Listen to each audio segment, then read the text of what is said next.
नमस्कार दोस्तों, supreme court के कड़े रुख और फटकार के बाद आखिरकार स्टेट बैंक ऑफ इंडिया ने इलेक्टोरल बॉन्ड से जुड़ी सारी जानकारी 12 मार्च को इलेक्शन कमीशन ऑफ इंडिया को सबमिट कर दी और 14 मार्च को इलेक्शन कमीशन ऑफ इंडिया ने सारी डिटेल को अपनी वेबसाइट पर पब्लिश कर दी।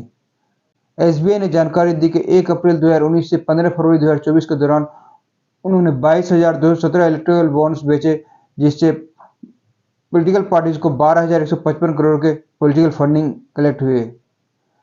12,155 करोड़ टोटल पॉलिटिकल फंडिंग में से एक अकेले बीजेपी को लगभग 6,060 करोड़ का फंडिंग हुआ, जबकि तृणमूल कांग्रेस को 1,609 करोड़ की फंडिंग हुई, जबकि दूसरी सबसे बड़ी पार्टी कांग्रेस तीसरे नंबर पर आ गया पॉलिटिकल फंडिंग कलेक्शन करने में।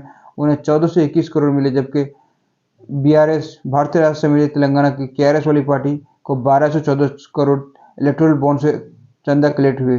नवीन पटनायक की बीजू जनता दल को 775 करोड़ की पॉलिटिकल फंडिंग हुई।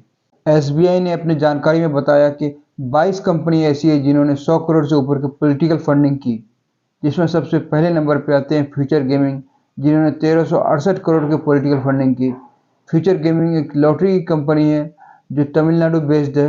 इसके मालिक है सांटियागो मार्टिन, जिन्हें तमिलनाडु का लॉटरी किंग भी कहा जाता है। वही दूसरे नंबर पे जो कंपनी आती है जो सबसे ज़्यादा पॉलिटिकल फंडिंग की है, दूसरे नंबर पे है वो है मेघना इंजीनियरिंग एंड इंफ्रा कंपनी।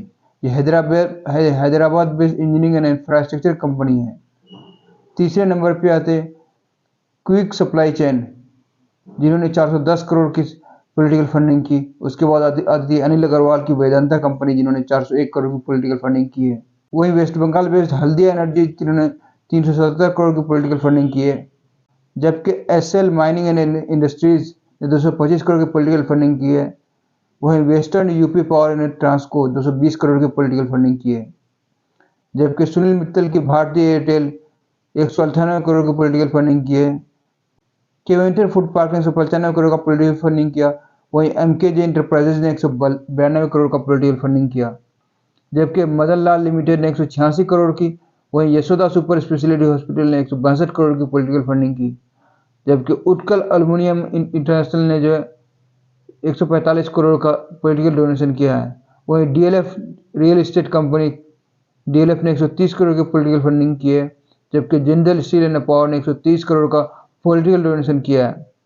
वहीं बीजे सिरके कंस्ट्रक्शन टेक ने 117 करोड़ की पॉलिटिकल फंडिंग की है और धारीवाल इंफ्रास्ट्रक्चर ने 115 करोड़ की और एविस ट्रेडिंग एंड फाइनेंस ने 113 करोड़ की और जबकि टोरेंट पावर ने 107 करोड़ की पॉलिटिकल फंडिंग की है। वहीं बिरला कार्बन इंडिया ने 105 करोड़ की पॉलिटिकल फंडिंग की है, जबकि चेन्नई ग्रीन वुड्स ने 105 करोड़ की पॉलिटिकल फंडिंग की है और रुंगता सन्स ने 100 करोड़ की पॉलिटिकल डोनेशन की है। ये 22 कंपनी है जिन्होंने मिनिमम 100 करोड़ से ऊपर की पॉलिटिकल फंडिंग की है। इन्होंने अपनी जानकारी में इस बात का जिक्र बता दिया कि किस कंपनी ने कितनी पॉलिटिकल फंडिंग की है और ये किस पार्टी को कितने फायदा है। हालांकि उन्होंने जानकारी अधूरी दी। उन्होंने इस बात का जिक्र नहीं किया कि किस कंपनी ने किस पॉलिटिकल पार्टी को कितने फंडिंग दी है। बात जरूर है कि ज़्यादातर फंडिंग इसमें से सत्ता पक्ष में जो बीजेपी उन्हें फायदा हुआ होगा इसको, मगर ये इस बात का कहीं लिंक नहीं मिल रहा है। इस बात की जानकारी एसबीआई ने नहीं दी, जो सीक्रेट कोड होता है उसको नहीं दिया, जिसकी वजह से कि ये लिंक साबित नहीं हो पाया कि किस कंपनी ने किस पॉलिटिकल पार्टी को फंडिंग किया। इसी बीच जो इलेक्शन कमीशन ने सील कवर में सुप्रीम कोर्ट का रुख किया है और 15 मार्च को सुप्रीम कोर्ट में इसकी सुनवाई है। वो सील कवर इन्वेलप में क्या इन्फॉर्मेशन दिया है इलेक्शन कमीशन ने एसबीआई को, ये तो नहीं पता है कि 15 मार्च को है और इसके बाद जो है फिर वो इन्वेलप सील कवर वापस इलेक्शन कमीशन में आएगा, तब जाके ये डिटेल पब्लिश होगा।